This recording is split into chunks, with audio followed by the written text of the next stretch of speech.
اللہ تعالیٰ جل شانہ نے قیامت کے دن کی قسم کی تو ساتھ نفس لوامہ کی قسم تو کوئی بھی کرے تو سننے والا متوجہ ہوتا ہے کہ یہ جو قسم کی جا رہی ہے تو یہ کسی عنوان کی اہمیت کو بیان کرنا مقصود ہے، تو پھر قسم اگر رب کرے تو پھر سمجھنے کے لیے کافی ہے کہ وہ کتنا اہم مضمون ہوگا جس پہ میرا رب رب ہو کے قسم کر رہا ہے۔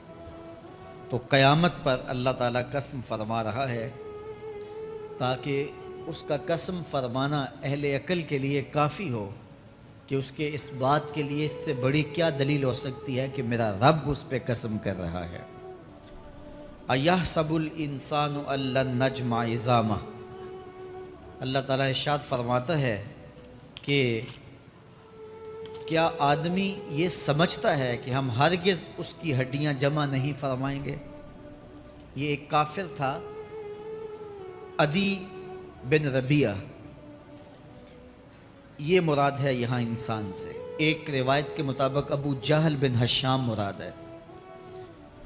تو یہ ابو جہل یا عدی بن ربیعہ یہ کہتے تھے کہ کیا ہڈیوں کو دوبارہ جوڑا جائے گا، دوبارہ ان کو جمع کیا جائے گا؟ یہ نہیں ہو سکتا، قیامت نہیں آ سکتی۔ وہ کہتے تھے یہ جہاں ہے بس ختم ہو جائے گا کام تمام، لہٰذا جو عزت پانی ہے، جو لذت حاصل کرنی ہے، جو عیش و عشرت کرنی ہے، جو کچھ کرنا ہے اسی جہان میں کر لو۔ آج کل بہت سارے لوگوں کا رویہ بھی یہی ہے کہ بس ٹھیک ہے یہ دنیا ہی، آخرت بس ایک اعتقاد کی حد تک ذہن کے کسی گوشے میں ہے، 2 لمحوں کے لیے خیال آیا تو رک گئے، پھر اپنی وہی ڈگر کی زندگی۔ لیکن آخرت جب تیقن کی اس منزل تک پہنچ جائے پھر انسان کے اعمال کے اندر خود بخود جو ہے وہ نظم پیدا ہو جاتا ہے کہ چونکہ میں اللہ کے حضور پیش ہونا ہے اور ایک ایک عمل کا میں نے حساب دینا ہے۔ تو آخرت کے بارے میں یقین کی کمزوری انسان کو جو ہے وہ گناہوں کی دلدل میں پھنسا دیتی ہے، اس لیے آخرت کا یقین یہ بہت ضروری ہے تاکہ ہماری زندگی میں نظم پیدا ہو اور ہم اللہ کے حضور جھکنے والے، اس کے شکر گزار بندے، اس کی اتباع کرنے والے بنیں۔ تو اب وہ کافر کہتے تھے ابن ربیعہ یا ابو جہل کہ یہ جو ہڈیاں ہیں ان ہڈیوں کو کیسے دوبارہ زندہ کیا جائے گا۔ نضر بن حارث ایک کافر تھا، وہ کہیں سے قبرستان سے پرانی ہڈی اٹھا لایا اور وہ اتنی بوسیدہ تھی کہ ہاتھ کے لمس سے ٹوٹ ٹوٹ کے گرتی تھی، اور حضور کے پاس آ کھڑا ہوا اور آ کے کہنے لگا کہ کیا ان ہڈیوں کو دوبارہ زندہ کیا جائے گا؟ کون ہے ان کو جو دوبارہ زندہ کرے؟ اور ساتھ ہڈی توڑتا ہے اور اس کے ریزے زمین پہ گرتے ہیں۔ تو حضور علیہ السلام نے اللہ کی جانب سے اس کا جواب دیا۔ ذرا قرآن پڑھیے، سورہ یاسین کا آخری رکوع ہے، وَضَرَبَ لَنَا مَثَلًا وَنَسِیَ خَلْقَهُ قَالَ مَن يُحْیِی الْعِظَامَ وَهِیَ رَمِیمٌ۔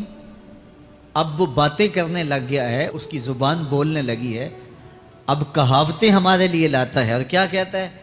مَن يُحْیِی الْعِظَامَ وَهِیَ رَمِیمٌ، ان ہڈیوں کو کون زندہ کرے گا جبکہ اتنی بوسیدہ ہو گئی ہیں؟ تو یہ نضر بن حارث حضور کے سامنے ہڈی لایا تھا اور توڑتا تھا اور کہتا تھا یہ ہڈیاں زندہ ہوں گی، ان ہڈیوں کو دوبارہ اٹھایا جائے گا جو اتنی بوسیدہ ہو گئی ہیں کہ ہاتھوں کا لمس بھی گوارا نہیں کرتی، اس کو دوبارہ زندہ کیا جائے گا؟ کون زندہ کرے گا؟ جواب سنو، قُلْ يُحْیِیہا الَّذِی أَنشَأَہا أَوَّلَ مَرَّۃٍ، اے محبوب فرما دیجئے اب تو ہڈیاں موجود ہیں، جب ہڈیاں بھی نہیں تھیں تو جس رب نے انسان بنایا ہڈیوں کو جوڑ کے نہیں بنا سکتا۔ اب تو میٹیریل موجود ہے جب میٹیریل بھی موجود نہیں تھا۔ هل اتی علی الانسان حین من الدہر لم یکن شیئا مذکورا، انسان پر وہ وقت بھی آیا ہے جب یہ قابل ذکر چیز ہی نہیں تھا، اس کا نقشہ نہیں تھا، اس کی صورت نہیں تھی، اس کا میٹیریل نہیں تھا، اس کا مادہ نہیں تھا، لیکن جس نے حضرت انسان بنایا، پانی کی بوند سے تخلیق کیا، تو اب کیا وہ ہڈیوں کو جوڑ کر انسان نہیں بنا سکتا؟ تو یہ کفار بات کرتے تھے کہ نہیں نہیں نہیں، اتنی بوسیدہ ہڈیوں کو کیسے زندہ کیا جائے گا، یہ بات سمجھ میں نہیں آتی۔ پھر ان کے ذرے بکھر گئے، بعض انسانوں کو جانور چیڑ پھاڑ کے کھا گئے، کچھ وہ کھا گئے، کچھ ہڈیاں پڑی رہ گئیں، کچھ ان کی ہڈیاں راکھ بن کے اڑ گئیں۔ تو کیسے ہو سکتا ہے کہ ان کو دوبارہ زندہ کیا جائے، ان کے اجزاء جوڑے جائیں؟ اب یہ عدی بن ربیعہ نے بھی یہی کہا۔ اللہ ارشاد فرماتا ہے یحسب الانسان ان لن نجمع عظامہ، یہ آدمی گمان کرتا ہے، کہتا ہے کیا ہڈیوں کو دوبارہ زندہ کیا جائے گا؟ اللہ فرماتا ہے کیوں نہیں، ہم اس بات پہ قادر ہیں کہ اس کے انگلیوں کے پور پور کو دوبارہ کھڑا کر دیں، اور اس کے اجزاء جو بکھرے ہوئے ہیں ان کو ہم اکٹھا کر کے دوبارہ ان کو جوڑ دیں، ہمارے لیے کوئی مشکل نہیں ہے۔ لیکن یہ اس کا خیال ہے کہ ہڈیوں کو کیسے جوڑا جائے گا۔ لیکن سورہ یاسین میں جو دلیل دی اس پہ کس قدر جو ہے وہ آشش کرنے کو جی چاہتا ہے۔ فرمایا کہ قل یحییھا الذی انشأھا اول مرہ، یہ کہتے ہیں یہ ہڈیاں کون جوڑے گا؟ کہا جب ہڈیاں بھی نہیں تھی، جس نے ہڈیاں بنائی اس کے لیے جوڑنا کیا مشکل ہے؟ تو یہ عجیب تم نے بات کی۔ تو اللہ تعالیٰ جل شانہ قیامت کے دن ہمارے وجود دوبارہ اٹھائے گا اور اپنے حضور بندوں کو کھڑا کرے گا اور ان سے سوال پوچھے گا۔ یہ نہیں ہے کہ جو مرضی کرتے گئے، ایک آدمی نے ظلم کیا، جبر کیا، زیادتیاں کی، لوگوں کا حق لوٹا، لوگوں کا مال غصب کیا، عزتیں پامال کی، اور اتنا مؤثر تھا کہ عدالتیں وہ خرید لیتا تھا، کچہریاں وہ خرید لیتا تھا، پولیس وہ خرید لیتا تھا، کوئی سے پوچھنے والا نہیں تھا، اس کی بات چلتی تھی، اس کا فون چلتا تھا، اس کا رکا چلتا تھا، عیش و عشرت کی زندگی گزاری اور مر گیا، ہزاروں کے حق غصب کر کے، ہزاروں کا مال ہڑپ کر کے، لوگوں کی آبروئیں لوٹ کے مر گیا اور قبر میں چلا گیا، بس قصہ ختم۔ اب نہ وہ اٹھے گا نہ اس سے حساب لیا جائے گا، تو پھر انصاف کہاں گیا؟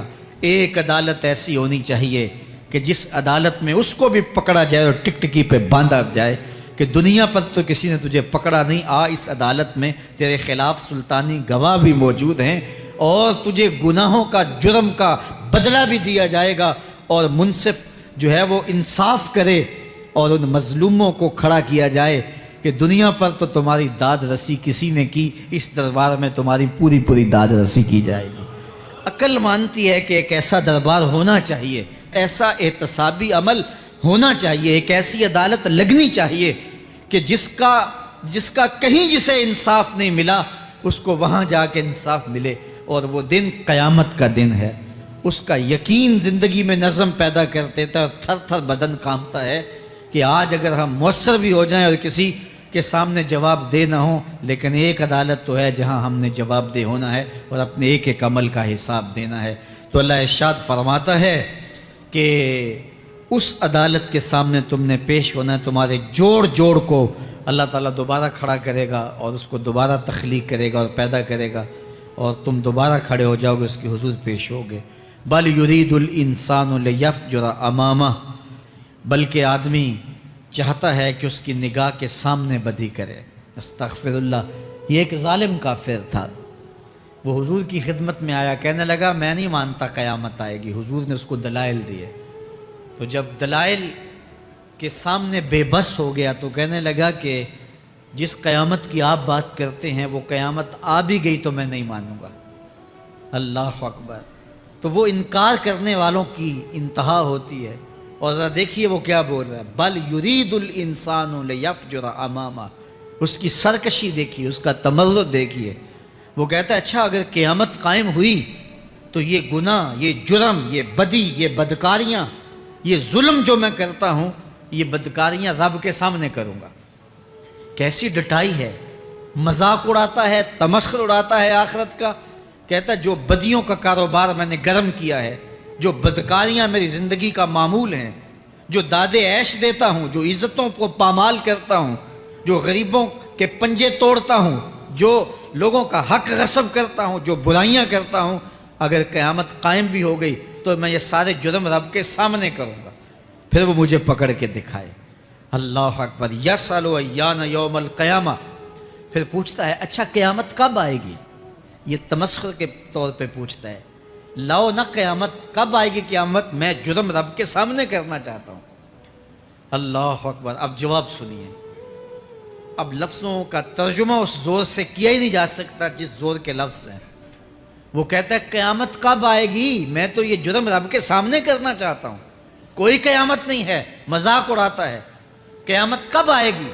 آواز آئی، فَإِذَا بَرِقَ الْبَصَرُ وَخَسَفَ الْقَمَرُ وَجُمِعَ الشَّمْسُ وَالْقَمَرُ۔ جب قیامت آئے گی تو آنکھیں چندھیا جائیں گے، چاند بے نور ہو جائے گا، سورج اور چاند اکٹھے ہو جائیں گے۔ یقول الانسان یومئذ این المفر۔ آج جو کہتا ہے کہاں ہے قیامت، اس دن بھاگتا پھرے گا، کوئی پناہ گاہ ہو بتاؤ، کوئی ہے ٹھکانہ چھپنے کا، کوئی پناہ گاہ ہے؟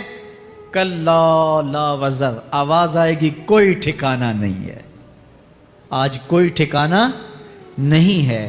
الی ربک یومئذ المستقر، اگر ٹھکانہ ہے تو صرف رب کے پاس ہے، انہیں ٹھکانہ ملے گا جو رب کے بندے ہیں اور اس کی دہلیز پہ آنے والے ہیں۔ ینبأ الانسان یومئذ بما قدم واخر، اللہ تعالیٰ اس دن بتا دے گا جو آگے بھیجا اور وہ بھی بتا دے گا جو پیچھے چھوڑا۔ ایک ایک چیز تشت ازبام ہو جائے گی۔ یوم تبلی السرائر فما لہ من قوت ولا ناصر، اللہ فرماتا سارے راز کھل جائیں گے۔ جو بند کمروں میں جرم کیے، داد عیش دیتا رہا، وہ بھی کھل جائیں گے، اور پھر کوئی طاقت نہیں ہوگی، کوئی زور نہیں ہوگا، کوئی زر نہیں ہوگا جو اس کو بے نقاب ہونے سے بچا سکے۔ اے داور حشر میرا نامہ اعمال نہ پوچھ، اس میں کئی پردہ نشینوں کے بھی نام آتے ہیں۔ تو وہ کتنا سخت دن ہوگا۔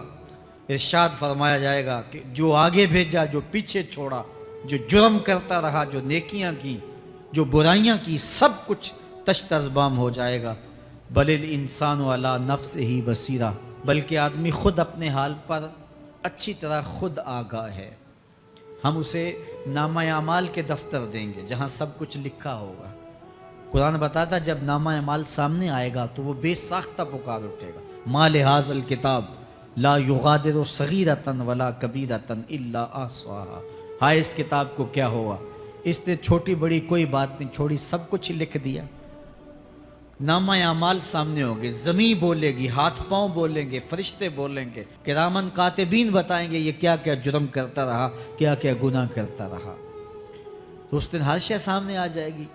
تو یہ تو ثبوت ہوں گے ہی ہوں گے، لیکن اللہ فرماتا ہے ثبوت تو اپنی جگہ، لیکن بل الانسان علی نفسہ بصیرہ، کیا انسان کو خود نہیں پتا کہ وہ کہاں کھڑا ہے؟ اس کو اپنے جرائم کی فہرست خود یاد ہے، اس کے ضمیر پہ خود اس کا بوجھ موجود ہے۔ اسے یہ نامہ اعمال نہ بتاتے، فرشتے نہ بتاتے، پھر بھی اسے پتا تھا کہ میں کیا ہوں اور کہاں میں نے جرم کیا ہے۔ وَلَوْ أَلْقَى مَعَاذِيرَهُ، اللہ اکبر، اگر اس کے پاس جتنے بہانے ہوں سب لا ڈالے، جب بھی کوئی اس کا بہانہ نہیں سنا جائے گا۔ قیامت کا دن ہوگا، دنیا کے اوپر تو بہانوں سے انسان بچ نکلتا ہے۔ کوئی جھوٹ بول لیا، کوئی جھوٹا گواہ پیش کر دیا، کوئی مکر کر لیا، کوئی رشوت چل گئی، کوئی سفارش کام آ گئی، کوئی بہانہ تراش لیا، بات کو توڑ موڑ کے پیش کر لیا۔ لیکن قیامت کا جب دن ہوگا تو کوئی نہ جھوٹا گواہ چلے گا، نہ رب کی پولیس رشوت لیتی ہے، نہ وہاں انصاف کے خلاف کوئی کام ہوگا، اور نہ ہی کوئی بہانہ چل سکے گا۔ اللہ اکبر۔ دوسری بات مفسرین نے یہ بھی لکھی کہ بعض اوقات یہ ہوتا ہے کہ انسان اپنے گناہ پر، اپنے جرم پر کوئی بہانہ تلاش کر کے لوگوں کو مطمئن کر لیتا ہے۔ جو اس نے جرم کیا، کسی سے زیادتی کی، کسی کا حق غصب کیا، تو لوگوں نے ملامت کی تو وہ کوئی بہانہ تلاشتا ہے اور لوگوں کو مطمئن کر لیتا ہے۔ بعض اوقات لاجواب کر دیتا ہے، بعض اوقات مطمئن بھی کر لیتا ہے۔ وہ لوگوں کو تو مطمئن کر لیتا ہے، لیکن وہ خود مطمئن نہیں ہو سکتا۔ جس نے جرم کیا ہوتا ہے، جرم اس کو اندر سے ڈستا رہتا ہے، اس کا ضمیر اس کو ٹھوکریں مارتا رہتا ہے، اندر کی بے چینی اسے تنگ کرتی رہتی ہے، اگرچہ وہ دلائل سے، مکر و فریب سے، باتوں کو توڑ موڑ کے عذر کر لیتا ہے، کوئی بہانہ بنا لیتا ہے، لیکن اس کے باوجود اس کے اندر کوئی چین، اندر کوئی اطمینان نہیں ہوتا۔ اللہ اکبر! تو مجرم بے چین رہتا ہے۔ آج ہماری بے چینیوں کا ایک سبب ہمارا مالک کی دہلیز سے منہ موڑنا اور بہت سارے دیدہ نادیدہ گناہوں کا ارتکاب کرنا ہے۔ جب ہم سے سستیاں ہو جاتی ہیں، کوتاہیاں ہو جاتی ہیں، تو وہ گناہ ہمارا پیچھا نہیں چھوڑتے اور ہمیں بے چین اور مضطرب رکھتے ہیں۔ تو بعض اوقات جو ہے وہ ہم کہتے ہیں کہ پتہ نہیں بے چینی کیا ہے۔ بے چینی گناہوں کی ہے۔ گناہ طبیعت میں بے چینی پیدا کر دیتا ہے، سکون نہیں آنے دیتا۔ اطمینان کی دولت چھن جاتی ہے جب کوئی شخص گناہ کرتا ہے، اور یہ لازمی نہیں ہے کہ وہ کسی کا حق غصب کرے، اس نے کسی کی عزت ہی پامال کی ہو، اس نے کسی کی آبرو پہ حملہ کیا ہو۔ اگر نماز چھوڑی ہے تو بے چینی یہ بھی کم نہیں ہے، یہ رب کی نافرمانی ہے۔ اگر اس کی نظر بھٹکی ہے تو یہ بھی کم بے چینی نہیں دیتی۔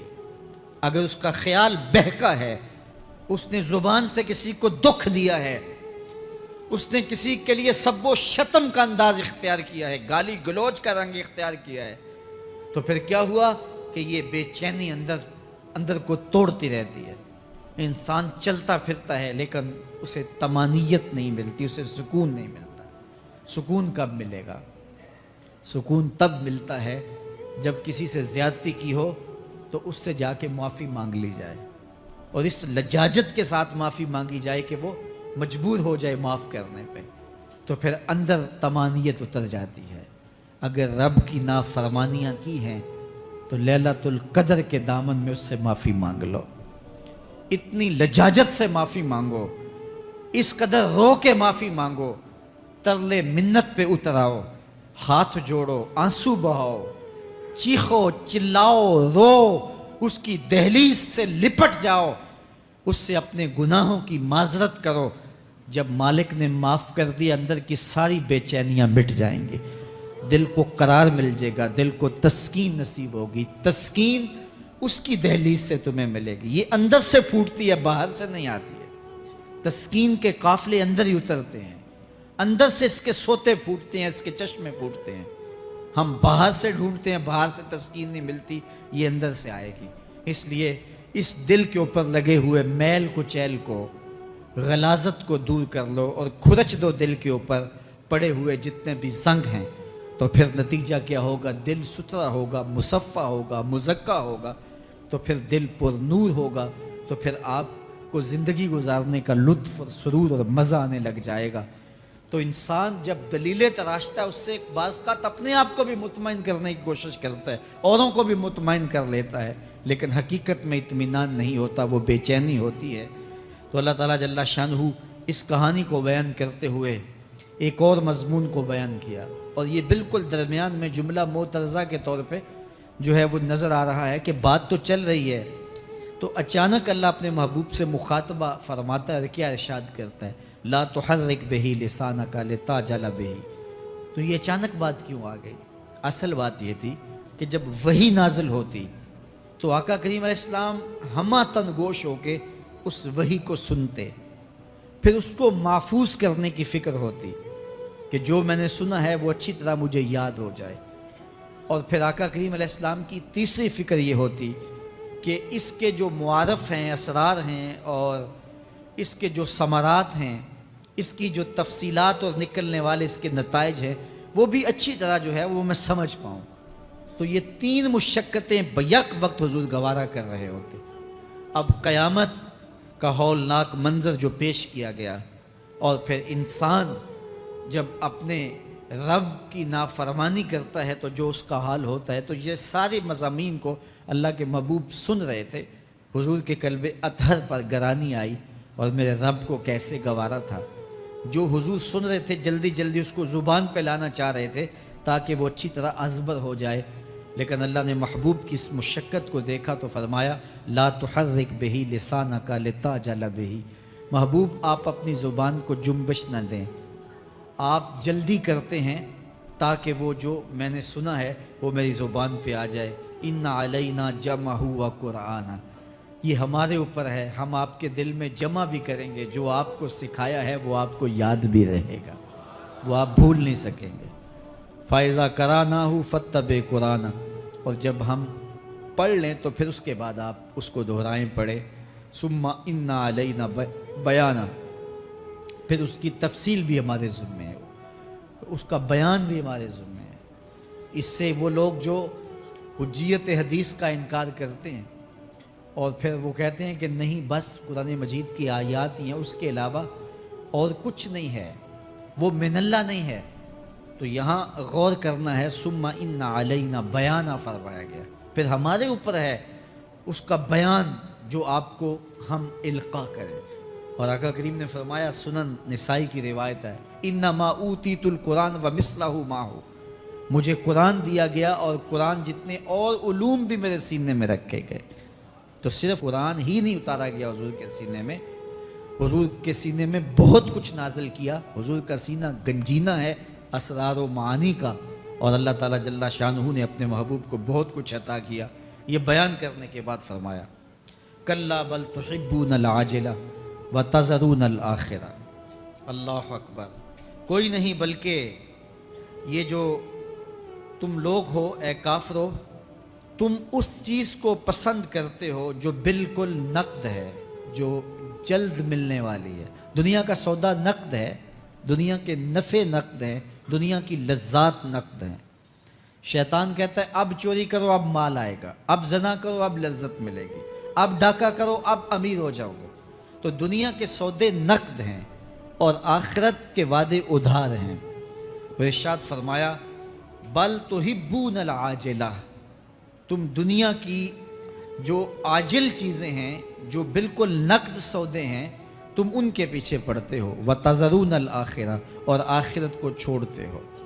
دوسرے مقام پہ ارشاد فرمایا سورہ الاعلیٰ میں، بَلْ تُؤْثِرُونَ الْحَيَاةَ الدُّنْيَا وَالْآخِرَةُ خَيْرٌ وَأَبْقَىٰ، تم دنیا کی جیتی زندگی کو ترجیح دیتے ہو، حالانکہ آخرت بہتر بھی ہے اور دائمی بھی۔ میں آپ کی توجہ چاہوں گا، آخرت بہتر بھی ہے اور دائمی بھی، لیکن تمہاری ترجیح یہ دنیا ہے جس کی آخرت کے مقابلے میں کوئی حیثیت ہی نہیں ہے۔ حضور نے ارشاد فرمایا، اگر کسی کو جنت میں ایک کوڑا رکھنے کی جگہ مل جائے، ایک ڈنڈا رکھنے کی جگہ مل جائے، دنیا و ما فیہا کی دولتوں سے وہ زیادہ قیمتی ہے۔ 7 براعظموں پہ پھیلی ہوئی کائنات، سمندروں کی تہوں میں قیمتی موتی، پہاڑوں کے دامن میں قیمتی معدنیات، مالیاتی اداروں کے پاس سرمائے، لوگوں کے پاس دولت کے انبار، یہ سارے اکٹھے کر لیے جائیں اور ان کی قیمت لگائی جائے، اور جنت میں ایک ڈنڈا رکھنے کی جگہ، ایک عصا رکھنے کی جگہ، ایک کوڑا رکھنے کی جگہ، وہ جگہ پھر بھی زیادہ قیمتی ہے۔ پراپرٹی ویلیو ہوتی ہے نا، وہ کہتے ہیں کہ دور دراز دیہات سے 10 ایکڑ فروخت کریں تو یہاں ہمارے بائی پاس پہ اگر لیں تو 1 کنال جگہ آئے گی، 10 ایکڑ فروخت کر کے یہاں 1 کنال ملے گی۔ اور اگر آپ مزید اس کو فروخت کر کے مزید جو ہے وہ کسی مہنگے علاقے میں چلے جائیں تو ہو سکتا ہے 2 مرلے اس 10 ایکڑ کے مقابلے میں آئیں۔ تو اس طرح مختلف جگہوں کی پراپرٹی ویلیو ہوتی ہے۔ اللہ کے محبوب جنت کی پراپرٹی ویلیو بتا رہے ہیں۔ 7 براعظموں پہ پھیلی ہوئی کائنات کو ایک پلڑے میں رکھیں، پوری دنیا کے اندر جو سرمائے ہیں، جو ماضی میں سرمائے لوگوں نے خرچ کر لیے، جو حال میں موجود ہیں، جو آنے والے ادوار میں لوگوں کے پاس آئیں گے، قارون کا خزانہ اور سرمائے سارے اکٹھے کر کے ایک پلڑے میں رکھ دیں، جنت میں ایک عصا رکھنے کی جگہ پھر بھی زیادہ قیمتی ہے۔ تو پھر دنیا کی آخرت کے مقابلے میں قیمت کیا ہوئی، دنیا کی جنت کے مقابلے میں ویلیو کیا ہوئی؟ اور جنت میں سب سے کم جگہ کس کو ملے گی؟ جو سب سے آخر میں جائے گا۔ ظاہر ہے سب سے کم جگہ اسی کے پاس ہوگی جو سب سے آخر میں جہنم کے دھکے کھا کھا کے، رگڑے سہ سہ کے پھر آخر میں جنت میں جائے گا، سب سے تھوڑی جگہ اس کے پاس ہوگی۔ حدیث پاک میں آتا ہے، بخاری میں آتا ہے، حضور نے ارشاد فرمایا کہ جب جہنم سے آخری جہنمی نکالا جائے گا تو اللہ تعالیٰ اسے پوچھے گا بتا تیری کوئی آرزو، تو وہ کہے گا مالک یہ آرزو ہے، یہ آرزو ہے، مختلف آرزویں بتائے گا۔ اللہ فرمائے گا لکا ما تمنیتا، جو تو نے آرزو کی جا جا تجھے میں نے عطا کر دی، اب جنت میں چلا جا۔ تو اس کی تو توقع یہ ہوگی کہ سایہ دیوار جنت میں جگہ مل جائے تو غنیمت ہے، اور اگر جنت کے اندر جاؤں تو کوئی جھونپڑا مل جائے 2 مرلے کا تو وہ بھی کافی ہے۔ لیکن اللہ اسے کتنی جگہ دے گا؟ اللہ فرمائے گا جا جنت میں، تیرے لیے جنت میں دنیا سے 10 گنا جگہ ہے۔ 7 بر اعظموں کو 10 سے ضرب دے تو کہا کہ دنیا سے 10 گنا جگہ تیرے لیے۔ اس کو یقین ہی نہیں آئے گا، وہ کہے گا اتسخر وانت الملک، میرے رب تو بادشاہ ہو کے مجھ سے مذاق کر رہا ہے؟ اللہ فرمائے گا نہیں، تیرے لیے 10 گنا جگہ ہے، اور اس کے لیے 10 گنا جگہ ہوگی جو سب سے آخر میں جنت میں جائے گا۔ میں آپ کی توجہ چاہوں گا، جو آخری جنتی ہے اس کے پاس کتنی جگہ ہوگی، کتنی پراپرٹی ہوگی؟ آج تو 2 10 20 50 مربع کسی کے پاس ہوں تو وہ اتراتا ہوا چلتا ہے کہ میں اتنا بڑا ذمہ دار ہوں۔ جنت میں آخری جنتی کی جگہ کتنی ہوگی؟ دنیا سے 10 گنا جگہ۔